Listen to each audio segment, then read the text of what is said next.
नमो नमः।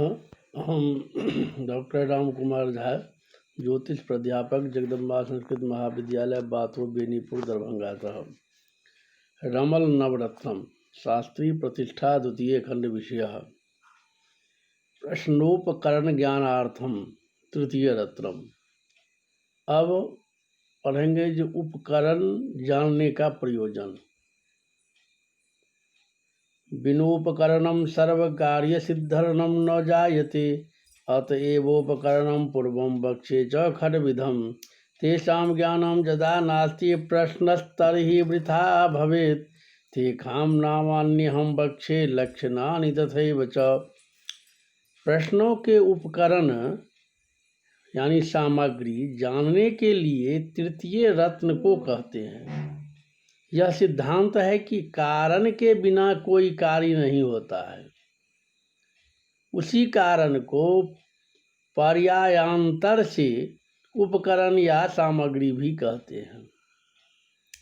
इसीलिए जब तक किसी वस्तु के निर्माण की सामग्री नहीं हो तब तक उस कार्य की सिद्धि नहीं होती है। अतः प्रथम उन सामग्रियों के नाम और लक्षण को कहते हैं। मरातिवं च प्रथमं मन्यदि मतिजाजकं, तासीरकं तृतीयं च तकरारं चतुर्थकं, इनकलाबं पंचमं च खष्टं चैव बलाबलं, यस्य ज्ञानं भवेदेषां स च प्रश्नं ध्रुवं वदेत्। अर्थात मरातिव, इमतिजाजक, तासीरक, तकरार, इनकलाब, बलाबल ये 6 प्रश्नों के उपकरण हैं। जिस मनुष्य को जिनको इन उपकरणों का ज्ञान होगा वही प्रश्न का उत्तर निश्चय बतलाएगा। अब कहते हैं जब पासे के अभाव में प्रस्तार बनाने का नियम। अगर पासा नहीं हो तो प्रस्तार कैसे बनाया जाता है। सर्वेषां मूलभूतं हि पाशकं परिकीर्तितं, तद्भावे विधिं वक्षे सकलोत्पादने धुना। श्वासं नियम्य रेखां च वृत्ताकारं च कारयेत्, रश्मिवत् तत्र रेखानां समुदायं बुधो लिखेत्। रेखाङ्कतुल्यं सकलं शकुनस्य क्रमेण च, प्रथमं स्थापयेत् तस्मात् सप्तमं च द्वितीयकं, तत्सप्तमं तृतीयं, तत्सप्तमं च चतुर्थकं, तेभ्यः प्रस्तारकं कुर्यात् पूर्वोक्तेनैव वर्त्मना। अब सब प्रश्नों के मूलभूत पासे हैं, उसके अभाव में प्रस्तार बनाने के प्रकार को कहते हैं। रमल जानने वाला पंडित श्वास को रोककर एक वृत्ताकार रेखा वृत्त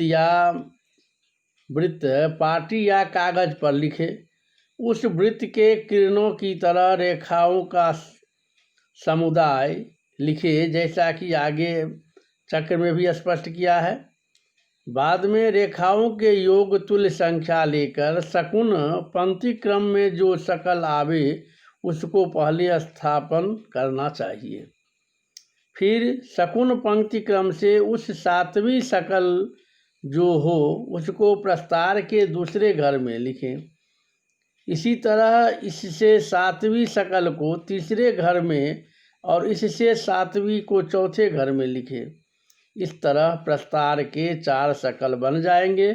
फिर इनसे पूर्वोक्त रीति से पूरा प्रस्तार बनाकर फल कहना चाहिए। यहाँ पर विशेषता दिया है, खोटसाधिक रेखायाम खोटसम शोधयेत्, ततः शेखांकेनैव सकलं वेद सख्यं चकारयेत्। प्रस्तारं पूर्ववत् कृत्वा पाशका संभवे सति, पाशके विद्यमाने तु पाशकेनैव कारयेत्। पूर्वोक्त रीति से लाई हुई किरणों की रेखाओं का योग यदि 16 से ज़्यादा हो तो 16 से भाग देकर शेष जो हो तत्तुल्य संख्यावश पूर्वोक्त रीति से प्रस्तार बनावे। यदि पासे मौजूद हो तो पासों से ही प्रस्तार बनाना चाहिए। जैसे किसी प्रश्नकर्ता के प्रश्न करने के बाद वृत्त में रेखा बनाई, इनकी संख्या करने से 18 हुए। इसमें 16 का भाग देकर शेष दो बचे। अतः शकुन पंक्ति क्रम में दूसरी सकल प्रस्तार ही पहले घर की हुई, इससे 7वीं सकल प्रस्तार के दूसरे घर में हुई, फिर इससे 7वीं सकल प्रस्तार के तीसरे घर में हुई, इससे 7वीं सकल प्रस्तार के चौथे घर में हुई। अब इन चारों शकलों में पूर्वोक्त प्रकार से प्रस्तार बनाया, जो चक्र के माध्यम से भी दर्शाया गया है, जो सकल निर्माण का। अब इनकलाब बनाने का प्रयोजन, इनकलाब जो है सामग्री, उनको बनाने का प्रयोजन। प्रश्नार्थम पाशकम क्षिप्त्वा प्रस्तारम कारयेत सुधी इनकलाबम ततस्तस्य प्रस्तारस्य च कारयेत। इनकलाबम बिना प्रश्नस्तथ्यता नैव जायते, तस्मादावश्यकं कुर्यादिनिकलाबम। इनकलाबम तसदा बुधै सर्वेषां सम्मतं श्रेष्ठं सर्वप्रश्नस्य कारणम्। इनकलाबम तो प्रथमं कथ्यते इति चमत्कृतम्। रमल जानने वाले पंडित प्रश्न के उत्तर जानने के लिए पूर्वोक्त रीत से पहले पासे डालकर प्रस्तार बना ले, बाद उस प्रस्तार से इनकलाब बनावे। इनकलाब के बिना प्रश्न का यथार्थ उत्तर नहीं मिलता है, इसीलिए इनकलाब अवश्य बनाना चाहिए। इनकलाब बनाना सबका मत है। यह सब प्रश्नों का कारण और अति चमत्कार दिखाने वाला है, इसलिए पहले इनकलाब बनाने की विधि को कहते हैं। आद्येन पंचमं हृत्वा खष्टेनैव द्वितीयकं, तृतीयं सप्तमेनैव, चतुर्थं चाष्टमेन च। तद्बुध भवानि खण्डानि चत्वार्यादौ लिखेत् पुनः, पूर्वोक्तेनैव मार्गेण प्रस्तारं कारयेत् बुधः। तस्माच्च सकलान् प्रश्नान् कथयेत प्रश्नको विदः, नान्यथा प्रश्न सिद्ध तो भवेज्जानन्तु पंडिताः। प्रस्तार की पहली शकल से 5वीं को, दूसरी से 6ठी को, तीसरी से 7वीं को और चौथी से 8वीं शकल को गुना कर 4 शकल बनावे, फिर उनके बस पूर्ववत प्रस्तार बनावे। इसी का नाम इनकलाब है। अब इसके द्वारा रमल जानने वाले पंडित सब प्रश्नों का उत्तर कहें, इसके बिना प्रश्नोत्तर की सिद्धि नहीं हो सकती है। यह पंडितों को जानना चाहिए।